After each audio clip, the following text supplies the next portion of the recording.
As November the 1st quickly approaches, food stamp benefits may or may not be interrupted. In either situation, there's some new requirements you must fulfill in order to receive them. Let's talk about it.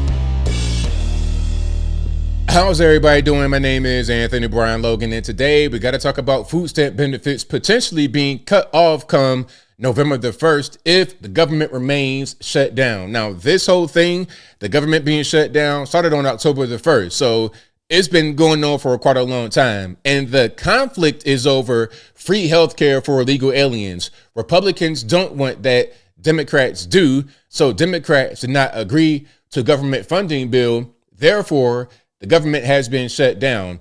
If Democrats are going to agree to the funding bill, then the government gets back reopened. That is the whole issue.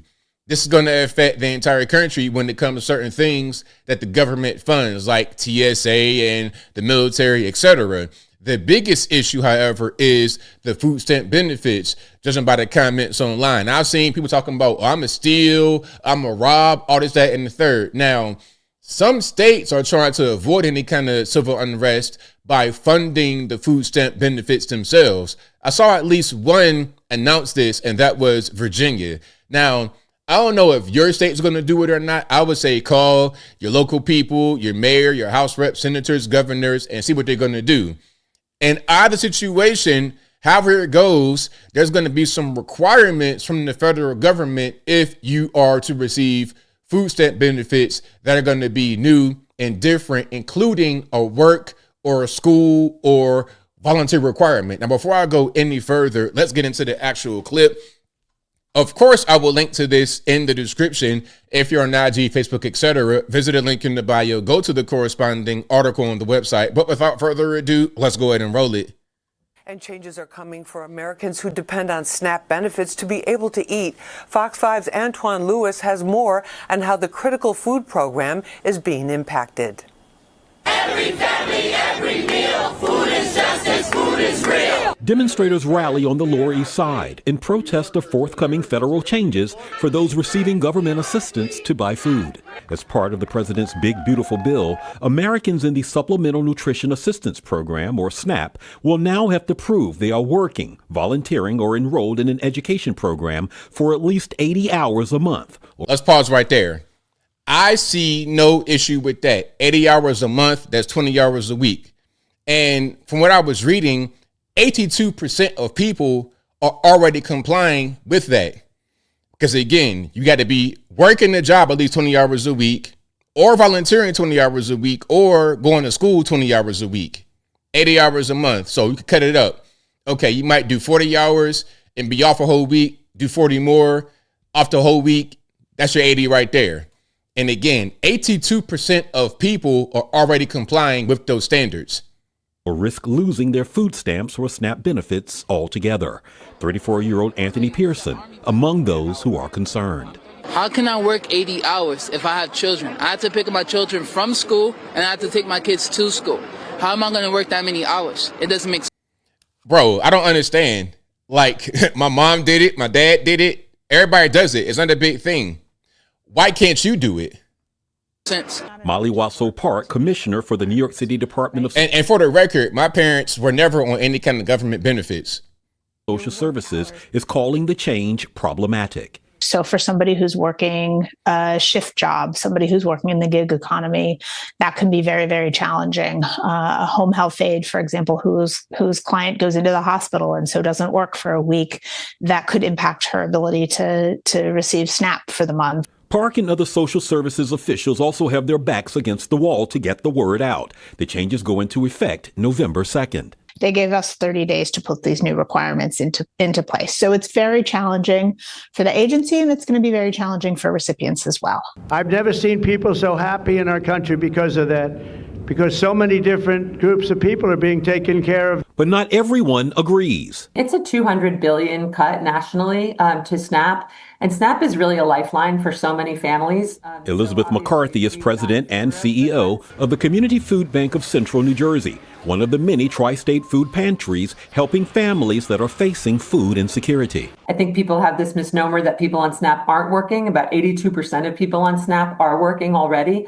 But having to prove that and show the documentation is very challenging to some people who may not have a computer, may only be doing things on their phone, to be able to upload documentation to prove that they've worked 20 hours every week. The new proof of Okay, before we get into the people that are going to be on it, you can see right here, it's not hard. A phone has everything you need on it. It's like a computer in your pocket, so it's not difficult at all.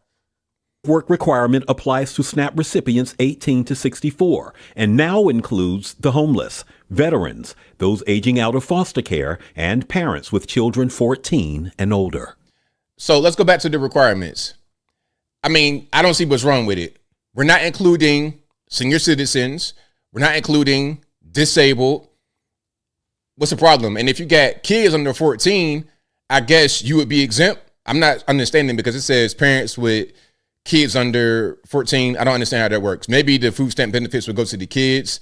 I don't really get it. But either way it goes, if you are a senior citizen, if you are a disabled person, you're going to be exempt from this. And parents with children 14 and older. We currently serve over 90 million meals every year. We're sort of expecting that number will go up. Exemptions include anyone on disability, and SNAP recipients are being urged to contact their benefits coordinator for further guidance. So you're disabled, you're senior citizen, you're not even going to be in this whole thing about the work requirement or the volunteer or education. But 20 hours a week is nothing. I mean, listen, the lady said it right there, and she's against it, I suppose. 82% of people already work. So what's the problem with being able to prove that? Now, if you are an Uber driver or something like that, you can still prove how long you've been in the car because you're going to have rides and it's going to show times. So it's not difficult to be able to show that. And again, you could volunteer. If it was me and I just didn't want to work, I would volunteer on the weekends. Throughout the week, I could pretty much chill. The guy that said he has kids and they got to go to school. Okay. Do you have kids to go to school on the weekend? Like, what's the problem? On the weekend, they could just be, chilling, doing whatever. And you go work or volunteer 10 hours a day on the weekend. So 20 hours, one weekend, you got it. Monday through Friday, you off. And now you have your 80-hour requirement and you still get your food stamp benefits. I don't see nothing wrong with that. And I think this is a good way to end the waste, fraud, and abuse, and also to eliminate the incentive for not working. Because a lot of people, although the lady said 82% of people do work, a lot of people don't work and they rely on these benefits to have what they need without working. And an economy in the country cannot survive if you're incentivizing the citizenry to not work but still get money, because where's money coming from? We're just kind of like printing money out of thin air, creating more inflation, which makes life harder for those on the bottom. It makes life harder for those who don't have anything. But I think I'll leave that right there for now. And what say you? What's your opinion about the food stamp benefit requirements? 20 hours a week, 80 hours a month.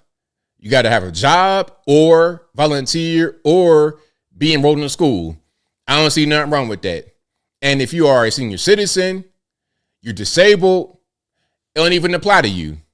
Whatever your thoughts are, let me know in the comments below. You guys know where I'm at. I like it, I love it, I want more of it. Shout out to Tim McGraw. This is a great thing. I think the benefits will come back. I don't think they'll be interrupted for long. They're talking about, okay, November the 1st it'll be cut off. They're going to try to avoid that because they know that it'll cause civil unrest. And they don't want that. Democrats definitely don't want that because a lot of their constituents are going to be upset with them. It's like, hey, you shut the government down and took my stamps away. Why should I vote for you? Why should you be the person who represents me? Especially when Democrats say that they are the party of the poor. They are the party of those who would want food stamp benefits. Okay, if you're the party who wants that for these people, then why have the government shut down over illegal aliens? It sounds like, it looks like you place illegal aliens above your citizenry. You place them above your own constituents. And I don't think they're going to like that come 2026 in the midterms or 2028 in the general. But whatever your thoughts are, please let me know in the comments below. And that is all I got to say for this video.